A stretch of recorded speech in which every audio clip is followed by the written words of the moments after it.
Hi viewers, welcome to our channel. ప్రస్తుతం మనతో పాటు సీనియర్ జర్నలిస్ట్ దాము బాలాస్ సార్ వారితో మాట్లాడదాం. నమస్కారం సార్. సార్, ఏపీలో వైసీపీ గవర్నమెంట్ ఉన్నప్పుడు ప్రవేశపెట్టిన పథకాల పేర్లన్నింటినీ కూడా ఇప్పుడు టీడీపీ గవర్నమెంట్ రాగానే ఆ పథకాల పేర్లన్నింటినీ కూడా మార్చేసిందంట కదా. మరి ఏ పథకాల పేర్లు ఏ విధంగా మారే, మరి దాని గురించి ఏం చెప్తారు సార్ మీరు? మామూలుగా ప్రతి గవర్నమెంట్ వచ్చినప్పుడు పథకాల పేర్లు మార్చేయడం, లేకపోతే శిలా పలకాల్లో మార్చేయడం, లేకపోతే వెబ్సైట్లు మార్చేయడం, లేకపోతే ఏదన్నా కిట్స్ ఇస్తుంటే వాటి పేర్లు మార్చేయడం, దీనికి బోలెడంత ప్రజాధనం వృధా. యాక్చువల్గా గతంలో జగన్ మార్చినప్పుడు విమర్శించిన తెలుగుదేశం, పవన్ కళ్యాణ్ వీళ్ళే మళ్ళీ ఇప్పుడు మారుస్తున్నారు. సో ఇప్పుడు ఏపీ సాంఘిక సంక్షేమ శాఖ సోషల్ వెల్ఫేర్ డిపార్ట్మెంటు ఒక జీవో ఇచ్చింది, ఆర్డినెన్స్. అందులో వాళ్ళు కొన్ని పథకాలు మేము మారుస్తున్నామని ఇచ్చారు. అందులో ఏంటంటే జగనన్న వసతి దీవెన, జగనన్న విద్యా దీవెన ఈ రెండు కలిపి పోస్ట్ మెట్రిక్ స్కాలర్షిప్ అని పేరు పెట్టారు. తర్వాత జగనన్న విదేశీ దీవెన, దీనికి అంబేద్కర్ ఓవర్సీస్ విద్యానిధి అని మార్చారు. తర్వాత వైఎస్ఆర్ కళ్యాణం వస్తు, దీనికి చంద్రన్న పెళ్లి కానుక. వైఎస్ఆర్ విద్యోన్నతి, ఎన్టీఆర్ విద్యోన్నతి. జగనన్న సివిల్ సర్వీసెస్ ప్రోత్సాహకం, దీనికి incentive for civil service exam, దాన్నే ఇంగ్లీష్లో పెట్టారు పేరు, జగన్ తీసేసి. సో ఇలా మార్చారు. అది కాకుండా 2019కు ముందు మొదలైన పథకాలకన్నిటికి కూడా మళ్ళీ పాత పేర్లు పెట్టాలని కూడా ఆర్డర్స్ ఇచ్చారు. ఆ రకంగా వైఎస్ఆర్ హెల్త్ యూనివర్సిటీ, అంతకుముందు అది ఎన్టీఆర్ యూనివర్సిటీ, దాన్ని జగన్ వైఎస్ఆర్గా మార్చాడు.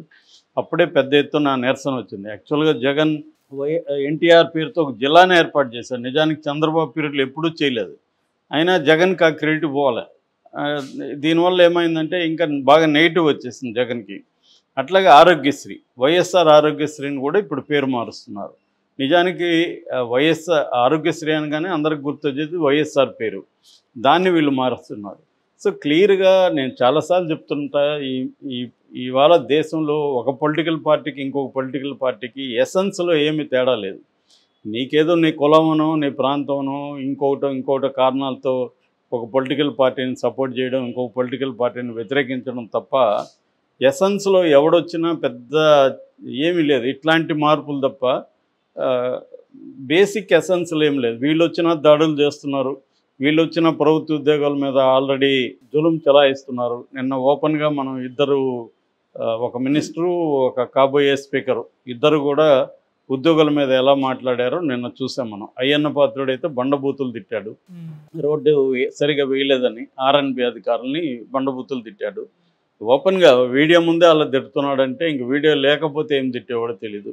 ఇంకా అచ్చెన్నాయుడు కూడా ఓపెన్గా తెలుగుదేశం వాళ్ళు మీరు బిల్ల పెట్టుకొని వెళ్ళండి, మీకు కుర్చీ వేసి టీ ఇచ్చి పనులు చేసిస్తారు, ఒకవేళ ఎవరన్నా చీకపోతే వాళ్ళకి ఏం జరుగుతుందో వాళ్ళకే తెలుసు, ఎవరు చెప్పక్కర్లేదు అంటే డైరెక్ట్గానే బెదిరిస్తున్నాడు. తెలుగుదేశం కార్యకర్తలకు పనులు చేయాలి మీరని. అంటే వేరే వాళ్ళకి చేయరా, వేరే వాళ్ళకి ప్రజలు కాదా? సో ఇది క్లియర్గా ఏంటంటే వీళ్ళు వచ్చి రాకముందే అరాచకం స్టార్ట్ అయిపోయింది. అంతకుముందు 5 ఏళ్ళు అరాచకం అని విమర్శించిన వాళ్ళే ఇప్పుడు అదే పని వీళ్ళు ఇంకా ఎక్కువ చేస్తున్నారు. మేము ఇంకా ఎక్కువ చేస్తాం, వీళ్ళకి అధికారం ప్రజలు ఇచ్చింది, మీరు అరాచకం చేసి ఈసారి వాళ్ళు చేయని అన్నట్టుగా ఉంది. ఎందుకు ప్రతిసారి ఒకరే అరాచకం చేస్తే బాగుండదు, కొత్త వాళ్ళు ఈసారి మళ్ళీ వాళ్ళు చేయని 5 ఏళ్ళు అరాచకం, తర్వాత వాళ్ళని తీస్తాం, మళ్ళీ మీరు చేద్దరు అరాచకం అన్నట్టు ఉంది తప్ప వీళ్ళు వచ్చి నిజానికి అనేక హామీలు ఇచ్చారు ప్రజలకు చేస్తామని, వాటి మీద ఫోకస్ చేద్దామనేది ఎవరికి లేదు. ప్రతి ఒక్కరు ఏంటంటే బెదిరించడం.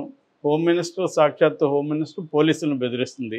మీ మనసులో జగన్ ఉంటే ఇప్పుడే దాన్ని బయట పెట్టేయండి, లేదంటే మీకు మామూలుగా ఉండదని. ప్రతి మంత్రి, ప్రతి ఎమ్మెల్యే తెలుగుదేశంలో బెదిరించడం మొదలుపెట్టారు.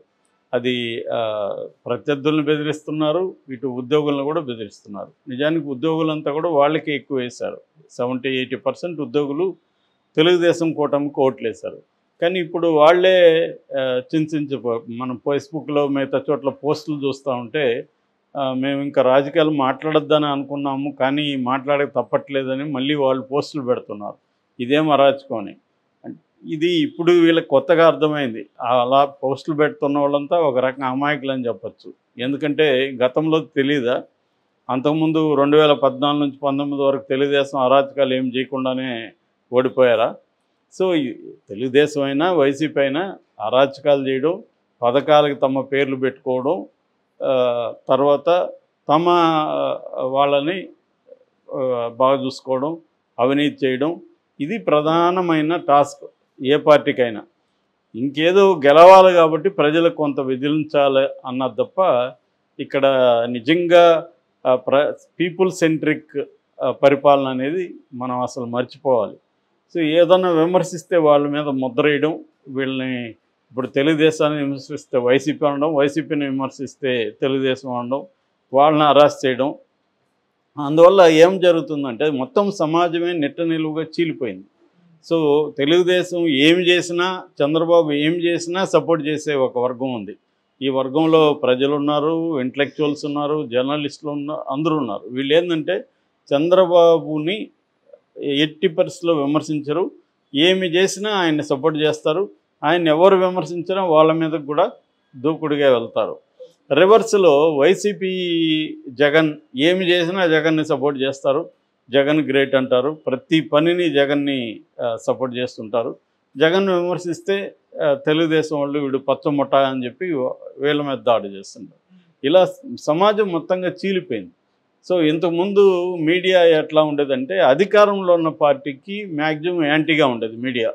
ఎందుకంటే అధికారంలో ఉన్న పార్టీ తాము ఇచ్చిన హామీలు నెరవేర్చకపోయినా, తర్వాత ప్రజల మీద ఏమన్నా అరాచకాలు చేస్తున్నా, ప్రత్యర్థుల మీద చేస్తున్నా, అవినీతికి పాల్పడుతున్నా మీడియా దాన్ని హైలైట్ చేసేది, ప్రజల తరపున మీడియా నిలబడేది.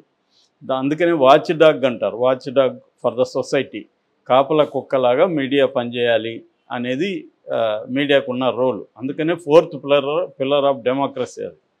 అంటే శాసన వ్యవస్థ, న్యాయ వ్యవస్థ, చట్ట వ్యవస్థ, దీని తర్వాత ఇదనమాట. ఇప్పుడు ఎలా అయిపోయిందంటే మీడియా కూడా నెట్టిన చీలిపోయింది. ఇక్కడైతే తెలుగుదేశం, వైసీపీ ఆంధ్రప్రదేశ్లో మధ్యలో ఉండేది వెరీ వెరీ ఇదైపోయింది. ఎవరన్నా మాట్లాడినా వాళ్ళ మీద ఒక ముద్ర వేసేయడం, ముద్ర వేసి ఇంకా అతను ఇండిపెండెంట్గా ఉండడానికి కుదరనట్టుగా మొత్తం ప్రచారం లేవనెత్తేయడం నేను విమర్శిస్తుంటే. ఇది జరుగుతూ ఉంది ఆంధ్రప్రదేశ్లో. అందుకని ఇప్పుడు పథకాలు నిజానికి వీటే. ఇప్పుడు మనం చదువుకున్నాం, చంద్రన్న కానుక, వైఎస్ఆర్ విద్యోన్నతి, ఎన్టీఆర్ విద్యోన్నతి, అంటే ఎవరు వస్తే వాళ్ళ పేర్లు పెట్టుకోవడం. అసలు వీళ్ళ పేర్లు ఎందుకు పెట్టుకుంటారు? ఈ పేర్లు పెట్టకుండా ఇప్పుడు జగన్ అవసరం లేదు, ఎన్టీఆర్ అవసరం లేదు, మామూలుగా విద్యోన్నతను ఎందుకు పెట్టచ్చు? లేదు మన స్వాతంత్రం నాటి వాళ్ళు ఉన్నారు, వాళ్ళ పేర్లు పెట్టచ్చు. ఇక్కడ కూడా ఒకటి మంచి పేరు అయితే పెట్టారు, అంబేద్కర్ ఓవర్సీస్ విద్యాలయం. ఇది ఎందుకంటే ఎస్సీలకి ఇచ్చేది కాబట్టి విదేశీ దీవెన అనే దాన్ని అంబేద్కర్ పెట్టడం సముచితం. అలాగా అంబేద్కర్ పేర్లు లేకపోతే మన రాష్ట్రంలో అనేక మంది గతంలో గురిజాడు కావచ్చు, లేకపోతే జాషువా కావచ్చు, తర్వాత మన స్వాతంత్ర సమరయోధులు చాలామంది ఉన్నారు. సో వాళ్ళ పేర్లు పెట్టుకోవచ్చు. అవి అలా కాకుండా లేదా జాతీయ నాయకులు గాంధీ పేరు పెట్టచ్చు, రచయితలు ఉన్నారు వాళ్ళ పేర్లు పెట్టచ్చు. ఇవేవి లేకుండా వీళ్ళ పేర్లు పెట్టుకోవడం, చంద్రన్నని ఈయన పెట్టుకోవడం, జగనన్నని ఆయన పెట్టుకోవడం, ఈ గోల ఎక్కువైపోయింది. ఇప్పుడు దీనివల్ల మన ట్యాక్స్ పేయర్స్ మనీ బోల్డ్ అంత వేస్ట్. ఇవన్నీ మార్చాలిగా, మళ్ళీ ప్రతి కిట్ మీద మార్చాలి, బుక్కుల మీద మార్చాలి, ప్రతి వస్తువు మీద మార్చాలి, ప్రతి బోర్డు మీద మార్చాలి, మొత్తం మార్చాలి. సేమ్ అదే పని ఇక్కడ చంద్రబాబు శిష్యుడు రేవంత్ రెడ్డి కూడా అదే పని చేస్తున్నాడు. సో ఈయన ఇక్కడ అందరి పేర్లు మార్చడం, ఆయన ఓపెన్గా అసెంబ్లీలో నిన్న ప్రకటించాడు, కేసీఆర్ ముద్ర ఉండేదాన్ని నేను ప్రతిదీ తొలగిస్తాను. దీనివల్ల మీ ఇద్దరి గొడవల వల్ల ప్రజల ధనం వృధా అవుతుంది. మళ్ళీ వాళ్ళు వస్తే, రేపు కేసీఆర్ వస్తే మళ్ళీ కేసీఆర్ పేర్లు పెడతాడు, రేపు జగన్ వస్తే అక్కడ మళ్ళీ జగనన్న విద్యా దీవెన, జగనన్న పెళ్లి కానుక, ఇంకా వైఎస్ఆర్ ఇది అది ఇది అని మళ్ళీ వాళ్ళు మారుస్తారు. సో ఈ మేధావులు అని జర్నలిస్టులు వీళ్ళందరూ ఏమో జగన్ చేసినప్పుడు అక్కడ విమర్శించేవాళ్ళు ఇప్పుడు దీన్ని ఎవరు విమర్శించట్లే. విమర్శించకపోగా ఇదేదో బ్రహ్మాండంగా పథకాలకు పేర్లు మార్పు, జగన్కి షాకు, ఇలాగ వీళ్ళు పెట్టుకుంటున్నారు. రేపు అదే జరుగుతుంది, జగన్ వస్తే మళ్ళీ పథకాలకు మార్పు, చంద్రబాబు షాకు. ఇది జరుగుతుంది తప్ప, ఈ డ్రామా జరుగుతుంది తప్ప ప్రజల వైపు నుంచి ఆలోచించి సో ఇప్పటికైనా చంద్రబాబు తను సంకుచితంగా ఆలోచించకుండా జగన్ సరే సంకుచితంగా ఆలోచించాడు, చంద్రబాబు ఎందుకు ఆలోచించాలి? చంద్రబాబు అలా పెట్టాల్సిన అవసరం లేదు కదా. మళ్ళీ అదే పెడుతున్నాడు, ఎన్టీఆర్, చంద్రన్న, అన్న క్యాంటీను, ఇంకా అన్నీ రాబోతున్నాయి. Okay sir, thank you so much.